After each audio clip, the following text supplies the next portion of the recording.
Is this thing on? All right, it's a new coffee day here at the roastery. It's always fun. I'm now going to brew up our new coffee, the Papua New Guinea, in 3 different ways. An Aeropress V60, and I'm going to brew the classic Cafetiere. Because it's all very well. When we do our cuppings and our tasting sessions, we write these notes. They're very true, but they come out very differently in different brew methods. So let's brew up a few different coffees. No, let's brew up the same coffee a few different ways. And for the Aeropress, I'm going to do a 12 gram 200 ml brew. Ah, that smells delicious. V60, also going to do a 12 gram 200 ml brew. This is a 500 ml Cafetiere. I'm going to do a 300 ml brew, so I'll use 18 grams of coffee. Perfect.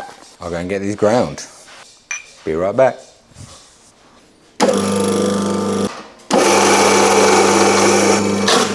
This Papua New Guinea really smells like quality streets. Like the strawberry creme, strawberry delight, whatever they call that one. Dark chocolate outside and that strawberry cream in the middle. And that's what this coffee is giving. So what an exciting time to be alive. Right, let's get some hot water. All right, that one there, got me 18 grams of coffee. Get myself a 6-minute timer. This is one of our lighter roasts. We recommend a 6-minute timer on a Cafetiere for a lighter roast and a 4-minute timer for a darker roast. And then obviously just adjust that to your preferences. All right, 6-minute timer. And then I'll just fill this up to 300 grams. You want to make sure all the coffee grounds are saturated. It actually works better with a normal kettle rather than a fancy old gooseneck. Stick that to one side. I think I'll brew the V60. Now it's quite interesting. I haven't tried this in any brew method yet. We've only tried this on the cupping table. So I'm going to be really interested to see how these flavours translate. The flavour notes we've got written on the bag: dark chocolates, strawberry fondant. Really quite a fruity coffee with some really nice chocolatey undertones. I suspect in the V60 we're going to get a lot less chocolate and a lot more fruit. And I suspect with the Aeropress we'll probably get a nice little balance between the two.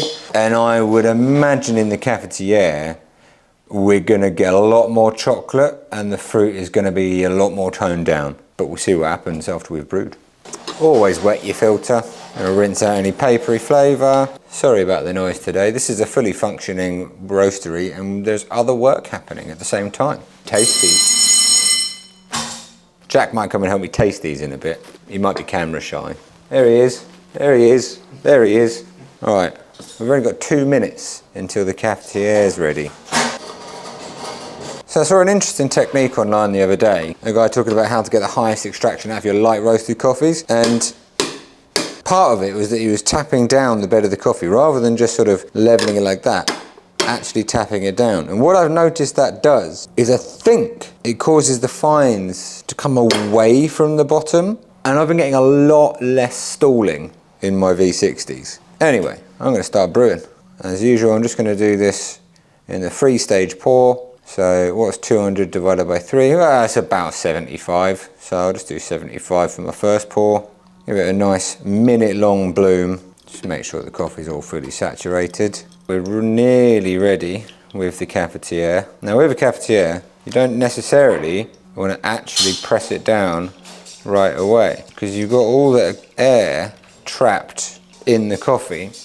So you also want to stir that in. Alright, 15 seconds till the Cafetiere is done. We've got enough time to get our second pour on the V60. So now I'm just going to take it up to 140 and then our final pour will be 60 grams at the 2-minute mark. That's the Cafetiere done. I need to find a spoon. I'm not prepared enough. I'm actually just going to break that crust. Try not to stir too much, but just break the crust and get the coffee to settle at the bottom. That way, when we reintroduce our plunger, we slowly, really gently start pushing down. There's nothing fighting me at all. And now that that is plunged and sitting at the bottom, it's not really going to carry on brewing. So it's time for the final pour on the V60. That takes us up to 200 grams.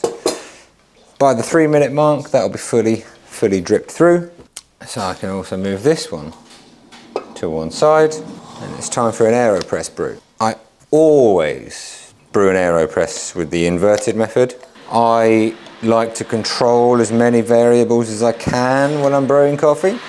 And if you do the Aeropress that way, as soon as you add water, coffee could start dripping out. And that's a variable. So I always brew the upside down way. That's my 12 grams of coffee in there.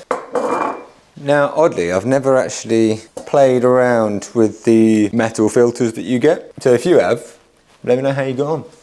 The Aeropress is kind of similar to a Cafetiere in the regard that all you're really doing is putting in your coffee and putting in your water and letting it do its thing. With the Aeropress, because we're grinding so much finer, don't want to be brewing for anywhere near as long. Cafetiere is a very, very coarse grind, so you can get away with a much longer steeping time. 4, 5. Consistency is the goal. I always stir my Aeropress 5 times. I could stir it more, I could stir it less. It's kind of arbitrary, as long as I'm doing it the same every time. You may find more stirs gives more turbulence, makes a higher extraction. Fewer stirs, less turbulence, potentially a lower extraction. I stir 5 times, it's how I've always done it, and I'm always happy with my results. I'm going to let this do a 1.5 minute brew for the Aeropress, which should give me just enough time to gather some cups. Jack, are you going to come and taste these coffees? Yeah, you are. All right, you can stand just off camera. You're allowed to do that. What will be really interesting, actually, is if you try them blind. Yeah, don't look. We're brewing. There we go. All right, so this is the same coffee, new Papua New Guinea, brewed 3 different ways, in a Cafetiere, in an Aeropress, and in a V60. This is another thing, pour overs. I first had a V60. No, that's a lie. I had a clever dripper first, then I progressed onto the V60, and that was it. I never moved onto anything else. A bunch of people I know, they're messing around with Kalita Waves. We've got the Aurea brewer at the moment, which everyone's going nuts over. Do they make better coffee? They might make better coffee. Have I tried it? I haven't actually tried. Jack, we need to get ourselves some different kinds of pour over methods to experiment and see if they actually make better coffee or worse coffee. All right, do you want to come try these? Hey, here he is. That's Papua New Guinea. That's Papua New Guinea. And that's Papua New Guinea. It's very juicy.